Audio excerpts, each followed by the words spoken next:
Nicolas, les retraites, le retour. Le Conseil d'orientation des retraites publie un rapport alarmant sur les comptes des retraites, un peu comme d'habitude. Un peu comme d'habitude. Alors, nous aurait-on menti? Je ne sais pas. Mais en tout cas, la réforme de Sarkozy 2010, qui était censée ramener l'équilibre en 2018, ce ne sera pas le cas. En 2018, nous dit le Conseil d'orientation des retraites, il va manquer 18 milliards d'euros pour arriver au fameux équilibre. Alors, faut-il s'attendre à une nouvelle réforme des retraites? Évidemment qu'il y aura une réforme des retraites. Et toujours sur les trois mêmes leviers. D'abord, l'âge légal qui va probablement être reculé. C'est 62 ans aujourd'hui, ce sera 63, 63 et demi très probablement. Ensuite, faut-il cotiser plus, donc alourdir le coût du travail? Ça, c'est une réforme qui est défendue par la CGT, par exemple. Et puis, faut-il baisser le niveau des pensions de retraite? C'était jusqu'ici un tabou depuis 30 ans en France, mais ça a commencé. Le projet de loi de la sécurité sociale fait contribuer les retraités à hauteur de 0,3% de leur pension dès 2013 pour financer la dépendance.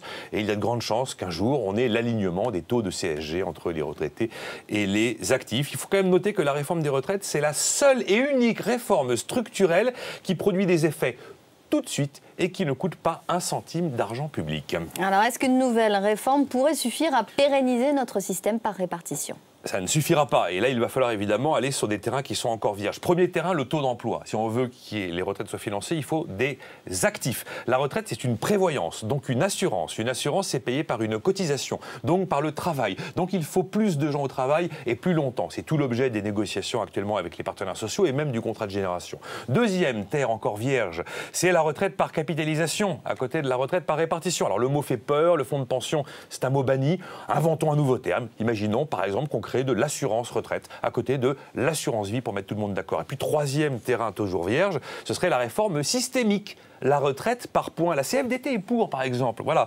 En fait, je vais toucher en fonction du nombre de points que j'ai accumulés tout au long de ma vie professionnelle.